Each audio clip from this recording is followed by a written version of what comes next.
चंबल की डकैती और ओझा सर की बकैती कभी कम नहीं हो सकती। ये मैं तो सिर्फ मजाक में कह रहा हूँ। कमेंट में जरूर आपने सुना होगा ओझा सर के वीडियो के नीचे। लेकिन आज अवध ओझा सर ने हिस्टोरिक स्टेप लिया है।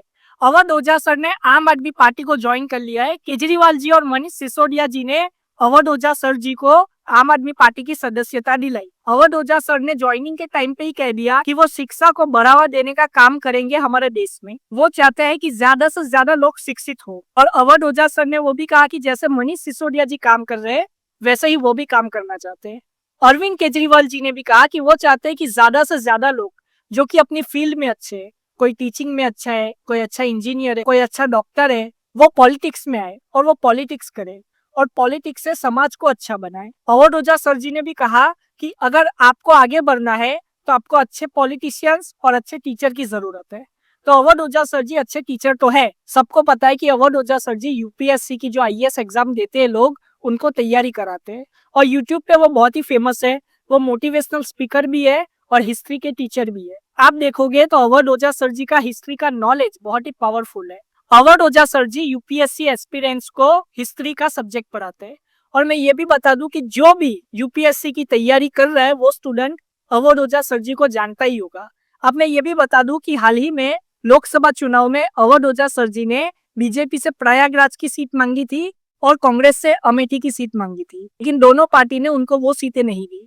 इसीलिए उन्होंने ना बीजेपी ज्वाइन की ना कांग्रेस ज्वाइन की। वो सपा को भी ज्वाइन करना चाहते थे लेकिन वहां पे भी बात नहीं बनी। इसीलिए अवध ओझा सर जी ने आम आदमी पार्टी का रुख लिया, क्योंकि वो भी जानते हैं कि आम आदमी पार्टी ही हमारे देश का फ्यूचर है और हमारी देश की राजनीति का फ्यूचर है। और आम आदमी पार्टी एक ऐसी पार्टी है जो कि शिक्षा, रोजगार, हेल्थ इस पे वोट मांगती है और इसी पे जीत के आती है। यही वजह है कि अवध ओझा सर जी ने आम आदमी पार्टी को चुना। अब आप अवध ओझा सर जी को देखोगे तो उनकी आगे की राजनीति क्या होगी। तो हो सकता है कि वो लोकसभा का या राज्यसभा का या तो फिर असेंबली इलेक्शन लड़े दिल्ली का। और हो सकता है कि वो दिल्ली के नए शिक्षा मंत्री भी हो। मनीष सिसोदिया की जगह पे वो शायद शिक्षा मंत्री बने, क्योंकि अवध ओझा सर जी के पास ज्ञान का भंडार है। वो यूट्यूब के साथ साथ बहुत सारे टीवी शोज भी करते हैं हिस्ट्री पे। बहुत सारे न्यूज चैनल्स पे भी उनके इंटरव्यू जो है वो वायरल है और सब जानते हैं कि अवध ओझा सर जी अपने फील्ड के सबसे ज्ञानी आदमी है।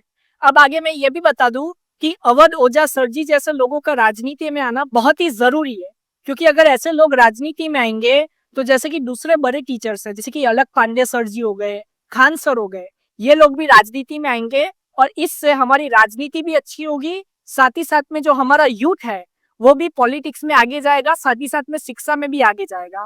अवध ओझा सर ने यह भी कहा कि गवर्नमेंट स्कूल में से 12th में से करीब 90% से ज्यादा रिजल्ट है दिल्ली का। मतलब कि गवर्नमेंट स्कूल में से 12th में 90% से भी ज्यादा लोग पास होके जा रहे हैं 12th में से।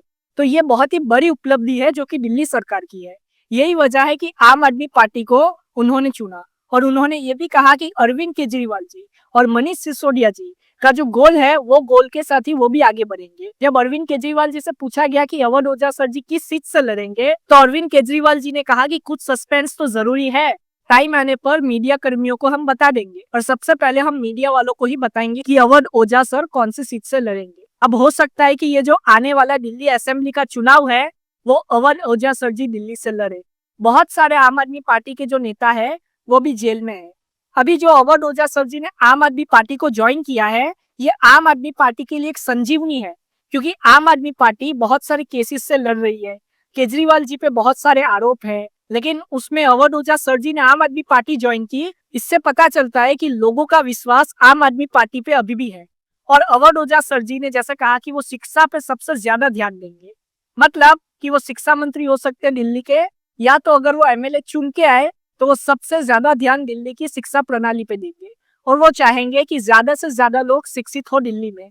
और जब कभी फ्यूचर में आम आदमी पार्टी अगर सेंट्रल में आती है या तो उनका अलायंस आता है इन फ्यूचर कभी भी, तो हो सकता है कि अवध ओझा सर जी को शिक्षा मंत्रालय दिया जाए, क्योंकि अवध ओझा सर जी शिक्षा के फील्ड में रिवॉल्यूशन लाना चाहते हैं। अगर आप उनके यूट्यूब वीडियोस भी देखोगे तो उनपे भी उन्होंने कहा है कि वो चाहते हैं कि ज्यादा से ज्यादा जो लोग हैं वो शिक्षित हो, तभी हमारा देश आगे बढ़ेगा और तभी हमारे देश की इकोनॉमी आगे बढ़ेगी और तभी सबसे ज्यादा जो युवा है उनको रोजगार भी मिलेगा और युवा रोजगार पैदा भी करेंगे। आप अपनी राय कमेंट में जरूर बताएं। जय हिंद।